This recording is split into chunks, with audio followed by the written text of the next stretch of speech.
मंडल की एक घटना बताई जा रही है। आपको बता दें कि बंडा मुंडा रेलवे स्टेशन के पास ये हादसा हुआ है। बीती रात बेपटरी हुई है, 2 डिब्बे, मुंबई हावड़ा मेन लाइन बाधित हुआ है। तो डाउन रेल लाइन से गुजर रही थी ये ट्रेन। एक्सक्लूसिव तस्वीर भी आपको इस वक्त टीवी स्क्रीन पर दिखा रहे हैं। चाईबासा में एक बड़ी घटना घट गई। मालगाड़ी के 2 डिब्बे बेपटरी हो गए। ज्यादा जानकारी के साथ न्यूज 18 संवाददाता रुपेश कुमार प्रधान हमारे साथ इस वक्त सीधे फोन लाइन पर जुड़ गए हैं। रुपेश, चक्रधरपुर रेल मंडल में ये घटना हुई है। मालगाड़ी के 2 डिब्बे बेपटरी हो गए। क्या वजह सामने आई है, किस वजह से बेपटरी हुए हैं और कितना नुकसान हुआ है? जी देखिए, इस बारे में अभी रेलवे के वरीय अधिकारी कुछ स्पष्ट ये नहीं बता रहे हैं कि कारण क्या था। लेकिन जब बंडा मुंडा के यार्ड से जो ये बिसरा की ओर रवाना हो रही थी, तो इसी दौरान डाउन रेल लाइन पर इस मालगाड़ी के 2 डिब्बे बेपटरी हो गए। ये बीती रात की घटना है और उसके बाद इस हावड़ा मुंबई मेन रूट के डाउन लाइन पर ट्रेनों का परिचालन बाधित हो गया। हालांकि उस बंडा मुंडा जो रेलवे यार्ड क्षेत्र है, उसमें एक नई रेलवे लाइन भी डाउन लाइन बनाई गई है। तो वैकल्पिक तौर पर ट्रेनों को, जो भी एक्सप्रेस ट्रेनें अप और डाउन लाइन से गुजर रही थी, उन्हें उस रूट से पार किया गया। तो पूरी तरह रेलवे ट्रैक बाधित होने की समस्या वहां नहीं हुई। लेकिन रात भर फिर वहां दुरुस्त करने का काम किया जा रहा था। और रेलवे के वरीय अधिकारी अभी जो जानकारी दे रहे हैं कि कुछ देर पहले, करीब आधा घंटा पहले, 1 घंटा पहले वहां इस रेल लाइन को दुरुस्त कर दिया गया है और फिलहाल परिचालन सामान्य हो गया है। जी ठीक है, आप नजर बना के रखिए और अपडेट आपसे देंगे। बहुत शुक्रिया जानकारी के लिए। और इसी बीच देखिए बड़ी खबर, झारखंड के 2 मंत्रियों को धमकी देने से जुड़ा हुआ ये पूरा मामला सामने आया है। बता दें आपको कि पुलिस ने गिरिडीह से आरोपी को गिरफ्तार किया है। पुलिस ने गिरिडीह से आरोपी अंकित मिश्रा को गिरफ्तार किया है।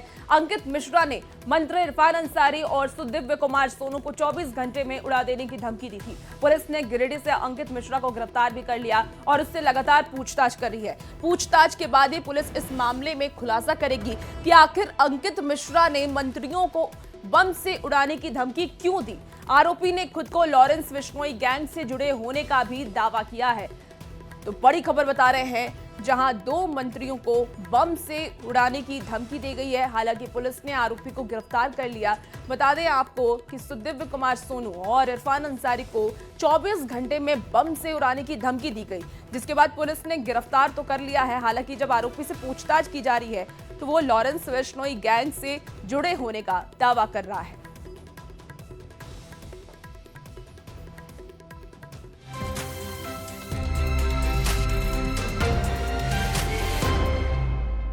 झारखंड विधानसभा के पूरक मॉनसून सत्र का आज आखिरी दिन है और आज विधानसभा में देशुम गुरु को भारत रत्न देने की मांग आ सकती है। आपको बता दें कि इसका प्रस्ताव पेश किया जा सकता है। सरकार की यह कोशिश है कि सत्ता पक्ष और विपक्ष के समर्थन में प्रस्ताव को पास करा करके केंद्र सरकार को भेजा जाए। वहीं बीजेपी आज एसआईआर के विरोध के प्रस्ताव पर प्रदर्शन करेगी। मंगलवार को झारखंड विधानसभा में एसआईआर के खिलाफ प्रस्ताव पास किया गया था, जिसका बीजेपी विरोध कर रही है। बीजेपी झारखंड में एसआईआर कराए जाने की मांग कर रही है। एसआईआर पर सत्ता पक्ष और विपक्ष के तेवर को देखते हुए आज भी हंगामे के पूरे आसार नजर आ रहे हैं। हालांकि आज पूरक मॉनसून सत्र का आखिरी दिन है, इसलिए हंगामे के बीच भी कई काम को निपटाया जाएगा। जैसे कि आज आपको बता दें कि सदन में 35 गैर सरकारी संकल्प लाया जाएगा और मुख्यमंत्री हेमंत सोरेन का संबोधन भी होगा और उसके साथ ही मॉनसून सत्र का आज समापन हो जाएगा।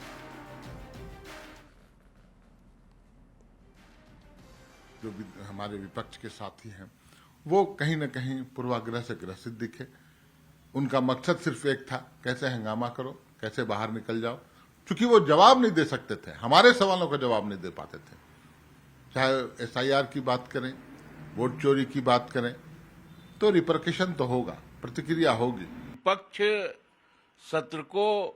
सत्र की मर्यादा, विधानसभा की मर्यादा को बनाए रखेगी और सत्र को चलने देगी।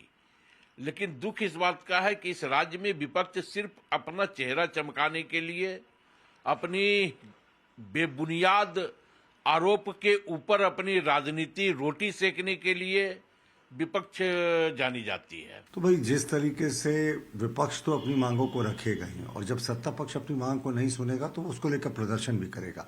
लेकिन सत्ता पक्ष जिसको जवाब देना है, जब वो प्रदर्शन करने लगे, तब फिर तो समझिए कि ऑल इज नॉट वेल। देखिए, झारखंड विधानसभा में देशम गुरु को भारत रत्न देने का प्रस्ताव आ सकता है और इस पर दलगत भावना से उठ करके सभी दलों ने सहमति जताई है।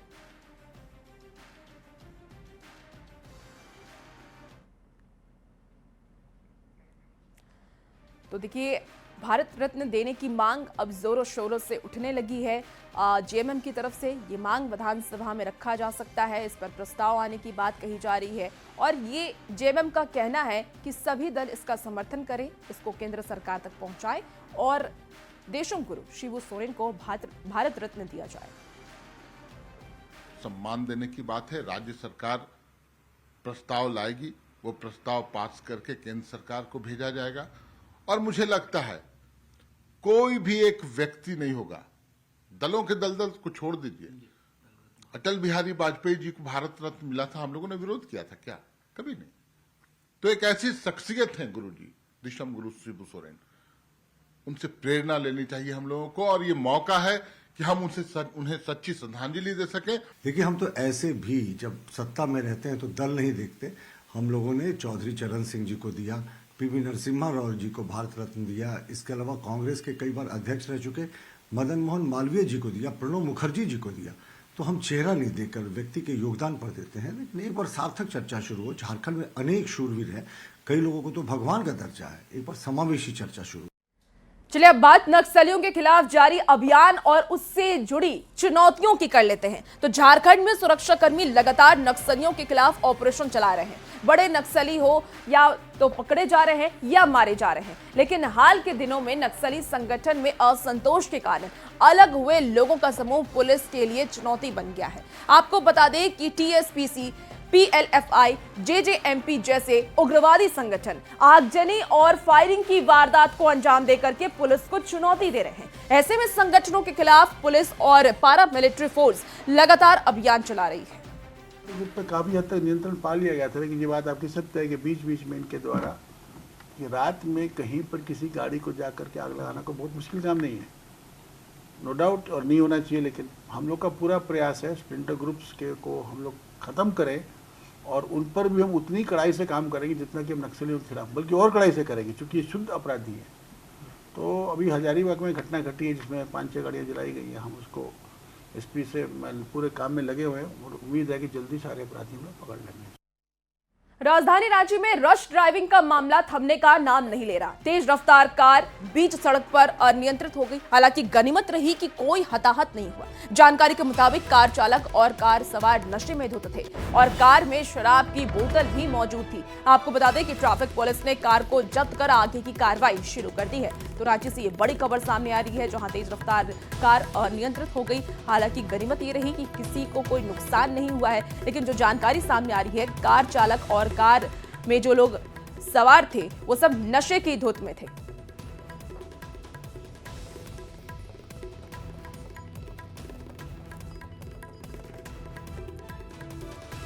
खबर जमशेदपुर से है, जहां कदमा पुलिस को बड़ी सफलता हाथ लगी है। पुलिस ने ऑटो चोर गैंग का खुलासा किया है और गैंग के 3 सदस्यों को गिरफ्तार भी किया। आरोपियों के पास से चोरी के 7 ऑटो बरामद हुए हैं। आपको बता दें कि ये लोग रांची, सरायकेला और जमशेदपुर में ऑटो चोरी किया करते थे। ऑटो का रंग और नंबर बदल करके बेच देते थे। इसमें किए हैं 16 नंबर प्लेट बरामद किए हैं, 2 आरसी कार्ड बरामद किए और ऑटो के कई सारे पार्ट्स जैसे जैक, ब्लॉक, ये सब हमने बरामद इसमें किया। गिरोह था ये जमशेदपुर में, सरायकेला में, रांची में, हर जगह जाके ऑटो को चोरियां करता था, उनको फिर रिफर्बिश करता था और वापस ग्राहकों को बेच देता।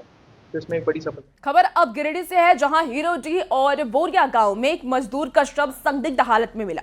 मजदूर की पहचान लक्ष्मण सिंह के रूप में की गई है। लक्ष्मण सिंह पांडेभीड़ा गांव का रहने वाला बताया जा रहा है। शव को देख करके ये लग रहा है कि किसी ने पत्थर से कूच करके उसकी हत्या कर दी। पुलिस ने शव को कब्जे में ले लिया है। मृतक के रिश्तेदारों ने हत्यारों को कड़ी से कड़ी सजा दिलाने की मांग की है। तो देखिए, गिरिडीह से यह खबर सामने आ रही है और आसपास के लोगों में आक्रोश भी देखा जा रहा है। बोरिया गांव में मजदूर का शव मिला, पत्थर से कूच करके हत्या की आशंका जताई जा रही है। परिवार में कोहराम मचा हुआ है। जो जानकारी सामने आ रही है, पत्थर से कूच करके मजदूर की हत्या की गई। पुलिस शव को अब अपने कब्जे में लेकर के पोस्टमार्टम करा रही है।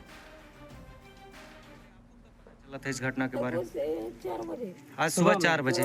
कल बोल रहे थे रात में तो घर नहीं गए थे। रात में हम 9-10 बजे रात ले इधर खोज रहे हैं। तो रात को आप लोग को कहीं पता नहीं चला? पता चला फिर सुबह आप लोग को जानकारी मिला? जानकारी सुबह देखिए तो हम सबके हालात ये।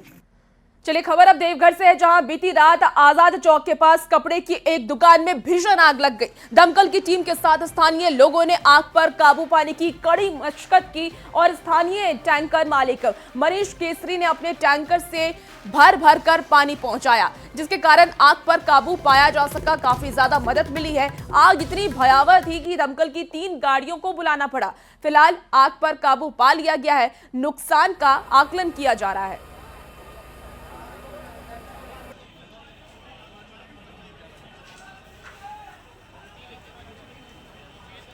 और सीधे अब आपको ले चलते हैं विधानसभा, जहां देखिए झारखंड में विधानसभा का मानसून सत्र चल रहा है और वहां पर बीजेपी की तरफ से प्रदर्शन किया जा रहा है। बाबूलाल मरांडी आपको तस्वीरों में दिख पा रहे होंगे। इसके साथ ही अलग अलग जो बीजेपी के विधायक हैं वो इस वक्त बाहर प्रदर्शन कर रहे हैं। एसआईआर के मुद्दे को लेकर के ये प्रदर्शन किया जा रहा है और हमारे संवाददाता भी उस वक्त वहां पर मौजूद हैं, जहां देखिए हाथ में तख्ती लेकर के हर कोई एसआईआर के खिलाफ ये प्रदर्शन करता हुआ नजर आ रहा है। तो आज भी सदन में हंगामे के आसार हैं और हमारे साथ ओम प्रकाश इस वक्त सीधे जुड़ गए हैं वहां से। ओम प्रकाश, कैसी तस्वीर है और क्या कुछ अपडेट है? जी बिल्कुल, इस वक्त विधानसभा हम पहुंचे हैं और जो बीजेपी के विधायक हैं उनके द्वारा पर तख्तियां लेकर विरोध किया जा रहा है। खासतौर से जो सदन में शिक्षा को लेकर जिस तरह से जो प्रस्ताव पारित हुए हैं उन मुद्दों को लेकर, जिसमें कि संवैधानिक अधिकारों का हनन है, इन तमाम चीजों को लेकर ये जो आरोप है वो उस पर आप लोगों के द्वारा ये आज प्रदर्शन किया जा रहा है। मैं प्रश्न नहीं सुन सका आपका, एक बार फिर से दोहरा देंगे? आज ये प्रदर्शन किया जा रहा है शिक्षा एवं चिकित्सा, खासतौर से अधिकारों के हनन को लेकर। देखिए, ये जो सरकार है ना, लोकतंत्र की हत्यारी सरकार है और ये सरकार तानाशाही को झारखंड में लागू करना चाहती है। राज्यपाल की शक्तियों को खत्म कर दिया गया है। राज्यपाल एक मानक प्रतिष्ठित व्यक्तित्व होते हैं, एक मानक पद होता है जिसकी गरिमा, जिसको हम लोग महामहिम कहते हैं, उनकी शक्तियों को गौण कर दिया गया है। अब सरकार शिक्षा से संबंधित भी जो है सो अधिकार अपने ही क्षेत्र में रखना चाहती है, जो लोकतंत्र की मर्यादाओं के खिलाफ है, संविधान की मर्यादाओं के खिलाफ है और हम सभी इसी का विरोध हम लोग कर रहे हैं। छात्र संघ का अब चुनाव नहीं होगा। कुलपति की नियुक्ति भी जो है सो अब राज्यपाल नहीं कर सकेंगे, बल्कि कुलपति की नियुक्ति अब सरकार करेगी। तो इन तमाम चीजों को लेकर देख सकते हैं यहाँ पर जो प्रदर्शन है वो किया जा रहा है। हम और भी लोगों से जुड़ते हैं। सर, खासतौर से आज जो प्रदर्शन है, क्या कुछ सरकार की मंशा है और किस तरह से आप लोग इसे देख रहे हैं? देखिए, सरकार की मंशा वो कहिए कि एकदम ये कहिए कि उसको ये शिक्षा को राजनीतिक करने का है और इसको बिल्कुल ओम प्रकाश, और बीजेपी की तरफ से लगातार प्रदर्शन किया जा रहा है। आज मॉनसून सत्र का आखिरी दिन है और आखिरी दिन भी बीजेपी की तरफ से तमाम मुद्दे उठाए जा रहे हैं और सरकार पर तानाशाही का आरोप भी लगाया जा रहा है। चलिए खबरों में अब आगे बढ़ेंगे। खबर बोकारो से है, जहां शराब दुकान पर शराब की बोतल को लेकर के आपको बता दें कि सेल्समैन और ग्राहक के बीच विवाद हो गया। इस विवाद में ग्राहक का सिर फट गया, सेल्समैन को भी चोट लगी है। आरोप यह है कि सेल्समैन प्रिंट रेट से 10 रुपए ज्यादा दाम मांग रहा था। विरोध करने पर उसने बोतल से ग्राहक के सिर पर वार कर दिया। वहीं सेल्समैन से आरोपों को खारिज किया गया है। उनका कहना है कि ग्राहक पहले से ही नशे में था और उन लोगों ने उसके साथ बदतमीजी की। इसके साथ ही फिलहाल पुलिस दोनों पक्ष के आरोपों की जांच कर रही है। देखिए, पूर्व मुख्यमंत्री बाबूलाल मरांडी ने पूर्वी सिंहभूम जिले के सबर परिवार का वीडियो सोशल मीडिया पर पोस्ट किया। वीडियो के माध्यम से उन्होंने राज्य सरकार के विकास पर सवाल खड़े किए। सबर परिवार के साथ छोटे छोटे बच्चों को नशा करते बताया गया। आपको बता दें कि पुरोलिया और दुमका कोचा गांव में सबर और बेहोर परिवार भूख और लाचारी के चलते नशा में डूबा दिख रहा है। पूर्व मुख्यमंत्री बाबूलाल मरांडी के पोस्ट को डीसी ने गंभीरता से लिया और पूरे मामले की जांच की। जांच में यह पाया गया कि बच्चों के माता पिता नशा करते हैं लेकिन बच्चे नशा नहीं करते। डीसी ने जागरूकता अभियान चलाने की बात कही। हालांकि स्थानीय विधायक समीर मोहंती ने यह कहा है कि पूर्व सीएम को पूरी जानकारी होने के बाद ही सोशल मीडिया पर पोस्ट करना चाहिए था। कुछ जो सदस्य हैं परिवार में, जो मेल सदस्य हैं, ड्रिंकिंग की उन्हें शिकायत वहाँ से मिली है, उसके लिए भी हम लोग एक प्लान के तहत काम कर रहे हैं कि जो उस न केवल उस परिवार में बल्कि उस गांव में भी जो ड्रिंकिंग की समस्या है उससे पार पाने के लिए क्या लाइवलीहुड की अपॉर्चुनिटीज हम जनरेट कर सकते हैं। लेकिन ना जाने क्या कारण से बाबूलाल मरांडी पर कौन सा सवार हो गया, मेरे को पता नहीं है। बहुत सारे जगह पर हम लोग देखते हैं कि सरकार के ऊपर गलत ढंग से उन्होंने हमला करते हैं। अगर मुसाफिरी के घटना का जहाँ तक बात है तो सवर जनजाति के लिए उनका अनाज घर तक सरकार पहुंचा रहा है, उनका बच्चा लोग को पढ़ाने का सरकार व्यवस्था कर रहा है, उनको आपका पेंशन मिल रहा है, उनको आवास दिया जा रहा है, उनको बीच बीच में बकरी और इस तरह का भेड़ ये सब दिया जाता है फ्री। इसके बाद अगर मान लीजिए कि कोई दारू पीता है तो ऐसा नहीं ना कि हम एक सवर परिवार में एक पुलिस का फोर्स लगा देंगे। पलामू में घासीदाग पंचायत के राज खाड़ गांव के लोग पहले नक्सलवाद से पीड़ित थे और अब बदहाल व्यवस्था के शिकार हो रहे हैं। आपको बता दें कि पांडु विश्रामपुर प्रखंड में बसे इस गांव में सैकड़ों घर हैं, लेकिन हाल ये है कि अभी तक यहां लोग कच्चे रास्ते पर ही चलने को मजबूर हैं। पक्की सड़क तक नहीं बन सकी है। बारिश होने पर जब बांकी नदी उफान पर होती है तो लोग जान हथेली पर रख करके इसे पार करने को मजबूर दिखते हैं। नदी पार करने के दौरान हादसे में जान तक चली जाती है। लोगों की यह मांग है कि एक पुल बनाया जाए, लेकिन मांग अभी तक अधूरी है। ऐसे में जनप्रतिनिधियों के प्रति लोगों में नाराजगी भी दिख रही है। इसी बरस से हम लोग रह रहे हैं, हम लोग को कोई सुविधा नहीं है और तीन तरफ से नदी से घिरा हुआ है। अब हम लोग का जो है अपना पुल हुआ ना हम लोग रोड है हम लोग का है, हम लोग इस स्थिति में बहुत झूलना पड़ जा रहा है। मुख्य समस्या है सड़क, पुल। नदी में पुल नहीं है, कहीं आने आवागमन का रास्ता सड़क नहीं है। हमारे बताया जाता है कि हमारे पूर्वज लमसम 80 वर्ष से पहले ही से निवास कर रहे हैं। सरकार के अभी तक कोई ध्यान नहीं है। लोग पहले से ही बहुत परेशान हैं, अभी भी परेशानी चल रही है। यहाँ का पढ़ाई लिखाई, स्कूल नहीं जा पा रहे हैं बच्चे, स्कूल भी ढंग का नहीं है और बहुत सारी परेशानी है, जिसके कारण हम लोग थोड़ा सा ये है। भी नक्सलियों का गढ़ माने जाने वाला घासीदाग पंचायत का ये राजखाड़ गांव जो विकास से कोसों दूर है, इसके पीछे सबसे बड़ी वजह है स्थानीय जनप्रतिनिधियों का उदासीन रवैया। आज तक इस गांव में ये छोटी सी जो नदी है इस पे पुलिया नहीं बनी है। यही कारण है कि जब बारिश का दिन आता है तो 4 माह तक इस गांव के लोग कहीं न कहीं प्रखंड मुख्यालय से कट जाते हैं। पूरी तरह से ये टापुओं में तब्दील हो जाता है ये गांव। कोई जब बीमार होते हैं तो उन्हें खाट का सहारा लेना पड़ता है, खाट पे उन्हें ले जाया जाता है। गांव की नदी है ये और विकास का बाधक है। आज तक इस नदी पे पुलिया नहीं बनी है, जिसके कारण बारिश के 4 माह तक यहाँ के स्थानीय ग्रामीणों को परेशानी का सामना उठाना पड़ता है। जब कोई बीमार पड़ते हैं तो उन्हें खाट पे ले जाने की आवश्यकता पड़ती है। देखने वाली बात होगी कि राजखाड़ की जो सबसे बड़ी समस्या है इस गांव की, वो इस नदी पे पुलिया की मांग तक इनका जो है जीवन में बदलाव आएगा। नीलकमल, न्यूज़ 18 पलामू। अमेरिका ने भारत पर 50% का टैरिफ लगाया है और इसका क्या असर जमशेदपुर और टाटा स्टील या भारत पर पड़ेगा, इसको लेकर के टाटा स्टील के एमडी एवं टाटा ग्रुप के सीईओ टीवी नरेंद्र ने जानकारी दी। प्री इंडिपेंडेंस जो हम लोग का ड्रीम्स था, I think it became a reality. हम लोग का जो स्टील प्लांट लगाने का ड्रीम था जैन टाटा का, दौराब टाटा का, और इंडिया के डेवलपमेंट के साथ टाटा स्टील का भी डेवलपमेंट हुआ है, ये शहर का भी डेवलपमेंट हुआ है। अभी हम लोग कलिंगानगर में, मीरा मंडली में, जहाँ भी हम लोग प्लांट लगा रहे हैं, अभी लुधियाना में, वहाँ कम्युनिटी का भी डेवलपमेंट होता है। तो वही है, I mean it is Tata steel, Tata group एक नेशन बिल्डिंग ग्रुप है, तो इसीलिए जो भी हम लोग इन्वेस्टमेंट किया है देश की भलाई के लिए किया है। धनबाद पहुंचे केंद्रीय कोयला राज्य मंत्री सतीश चंद्र दुबे ने कौशल विकास प्रशिक्षण शिविर का उद्घाटन किया है और इस दौरान स्टील गेट पर आयोजित शिविर में अग्नि प्रभावित इलाके से विस्थापित बेलगड़िया से 10 लोगों के बीच ई रिक्शा का वितरण किया गया।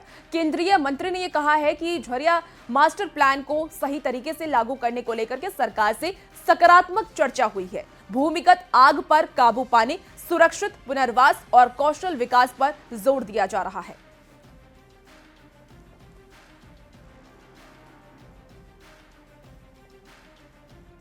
दोनों सरकार के कोल के क्षेत्र में झरिया मास्टर प्लान जहां स्टेट गवर्नमेंट को कोऑपरेशन की जरूरत है, कल सकारात्मक बात हुई है। और जहां केंद्र सरकार की बात है वहां केंद्र सरकार सहयोग करने के लिए तैयार है। दोनों सरकार मिलकर झरिया मास्टर प्लान को बहुत अच्छा ढंग से करेंगे हम लोग। और कोल में जो भी परेशानियां हो रही है लोकल स्तर पे, सब स्टेट गवर्नमेंट के द्वारा उसको तो फिलहाल इस बुलेटिन में इतना ही। आप बने रहिए न्यूज़ 18 बिहार झारखंड के साथ।